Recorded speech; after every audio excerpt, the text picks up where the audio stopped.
jesenski čas je sicer res bolj pomemben za spravilo pridelka, imamo veliko dela s tem, ampak zagotovo v septembru imamo še kar veliko stvari, ki jih lahko posejemo ali pa posadimo, zato da bomo tudi pozimi imeli nekaj zelenjave, predvsem pa seveda tudi za pomlad. Ta prve so zagotovo motovilc pa špinača, ker v septembrske setve običajno celo lahko še pobiramo, ali pa skoraj vedno, no, še pobiramo v jeseni. Jaz bi mogoče najprej na prvem mestu dve takšne pomembne stvari, ki se meni zdita na vrtu, kar se tiče teh jesenskih setev. Prva stvar je, da za jesenske setve ne gnojimo. Ni nobene potrebe po gnojenju in druga še taka bolj pomembna tudi je to, da seveda tudi ne preobračamo zemlje oziroma lopatamo ali pa zelo najbolj pogosto ljudje poznajo izraz štihamo, ne.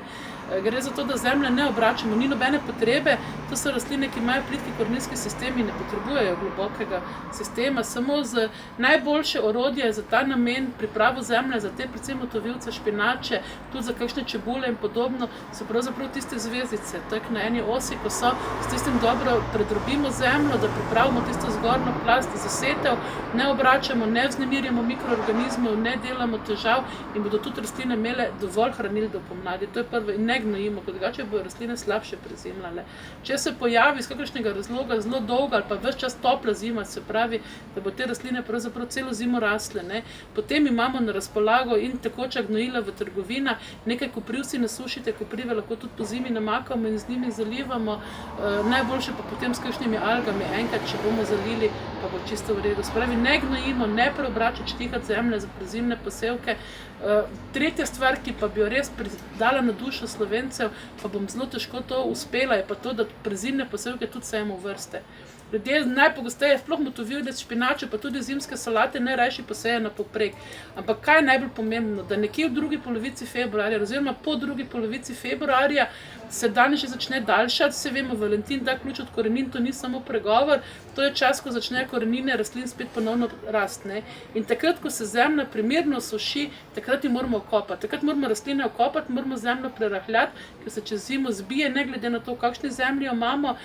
In če imamo mi rastline posejane povprek, je ta opravilo skoraj nemogoče narediti, ne. Da ne govorimo o tem, da če računamo na bolj milo zimo, da nam potem različni pleveli prerastejo, predvsem motovilc, špinača, ki sta nizka rastlina in potem moramo iti na koleno, da to ven spravimo.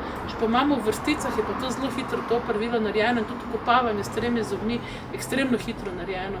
Tako da res navadite se, lahko so motovilci lahko tudi na 20 cm, špinača bi bila že boljša na 25, zimska solata absolutno na 30, ampak naj bo v vrstah posajena. Pa mogoče za razliko od tega, ko jaz celo leto govorim, da si vzgajate čim več rastlin, kolikor gre iz sadik, tudi vse solate, radiče in divje, ker manj uhajajo v cvet, bolj so zdrave, je pa pri zimskih solatah vsaj po teh izkušnjah, no, pa veliko boljše, če jo direktno sejemo.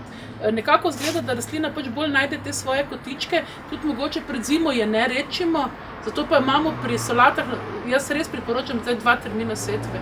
Včasih smo imeli, v bistvu je že bilo čisto tisto sredina avgusta, celo že čas za setev zimskih solat, to je zdaj že absolutno prezgodaj, sredina septembra pa sredina oktobra. In če imamo milo zimo, bo najboljše prezimila oktobrska, če nam bo pa hitro zima, bom rekla, nas zagrabila, pa hitro ohladila, tudi zemljo zamrznila, pol bo pa septembrska setev tista, kjer bo solata najboljše premrznila in drugi polovici februarja potem, v prvem, ko se zemlja čisto dovolj, samo posušiti se more, spravi, če bo to zdaj še zamrznjena, pa sneg pol ne hitimo, seveda ne, ampak načeloma, ko bo, okopljemo, takrat pa res prerečimo, pa lahko tudi razsadimo, se pravi, ne razsajamo v jeseni, pa ne rečimo v jeseni, ampak spomladi.